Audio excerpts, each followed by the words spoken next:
you had asked about me earlier, I've sort of a career in advocacy work and political advocacy and marriage equality. And I learned a lot of lessons doing that work about how to build power to be able to move legislators who have a lot of power.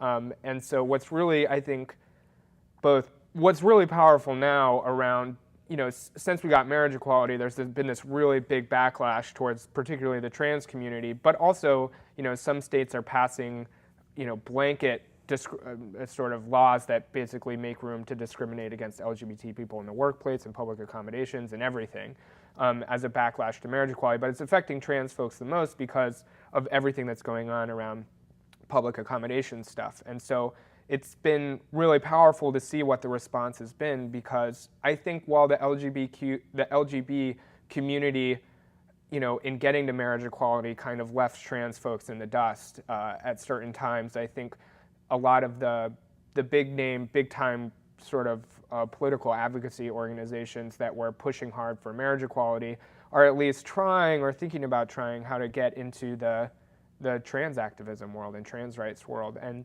that's looking really good, and it's moving quickly, in my opinion. I'm sure for folks who are living as trans, it probably could go a lot faster. I mean, coming from my point of view, any movement is amazing, period. I mean, so I come from a point where if you are different, and it's almost, if you are different, you are not going to be treated equally, and it could be anything. Mm-hmm. And I hate to feel that way about my home state. I really do. But our governor just signed a bill that the House and Senate just passed, saying, therapists, you legally can tell somebody that you do not want to treat them if what they are doing goes against a personally held belief of yours. Right.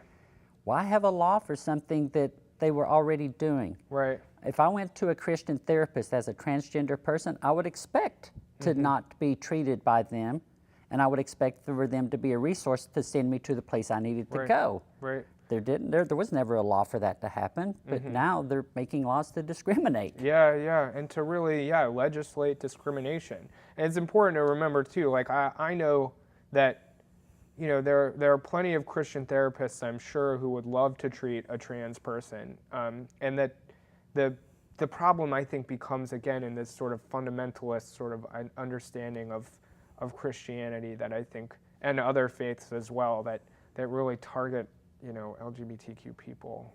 It makes us gun shy.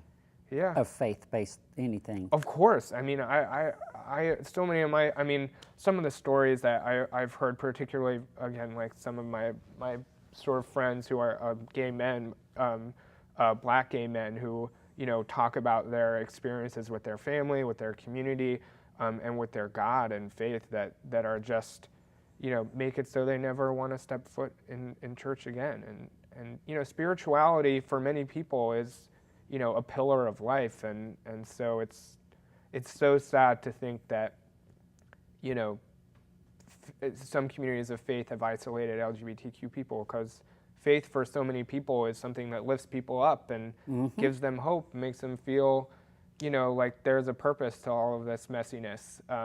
And then to try and hold that and also hold being discriminated against and really targeted from the pews is too bad. But, as soon as I start talking about that, it's interesting, because I have a couple friends who are devout Catholics who go to, worship every Sunday, who, are LGBTQ, and they, for whatever reason, they find their way through the kind of difficulty to still have a relationship with God. That's the beauty of life. Yeah. You can figure out a way to make it. Even if you have to go into for me, going into a church is very trepidatious, because I come from a lot of negative recourse from the churches, a lot of pressure to conform, a lot of pressure that I'm no good. Yeah.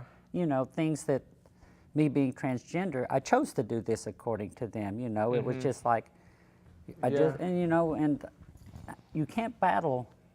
I don't really know how to battle against someone that thinks I'm going to hell for what I'm doing. I don't know how to battle that.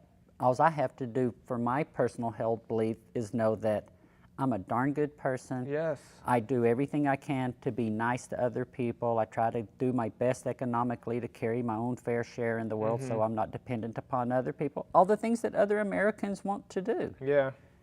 And I had to find my spirituality elsewhere because it's a huge part of my life.